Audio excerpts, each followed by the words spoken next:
France, on manifeste plus par solidarité que contre le gouvernement. C'est en tout cas l'opinion du chef de l'État qui estime même partager les revendications de ce mouvement de protestation. Un mouvement peu suivi dans un pays où la crise frappe moins fort qu'en Espagne, en Grèce ou au Portugal. Totalement solidaire parce que aujourd'hui on voit bien que l'économie ne peut pas se limiter à notre pays et encore moins à notre région. Déjà l'Europe c'est presque petit, hein. On voit bien que le marché, les flux sont mondiaux, donc effectivement on a besoin d'avoir une solidarité au minimum européenne.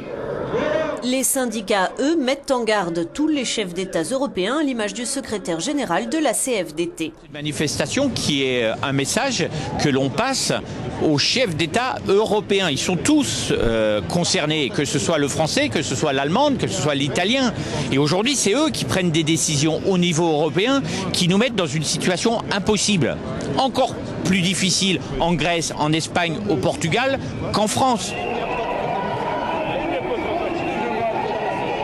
Au lendemain de la première conférence de presse de François Hollande en tant que président de la République, cette journée de mobilisation reste symbolique, comme le souligne notre correspondant Giovanni Maggi.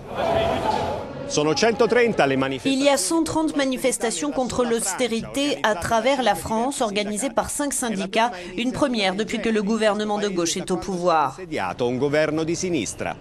Da Parigi, Giovanni Maggi, Euronews.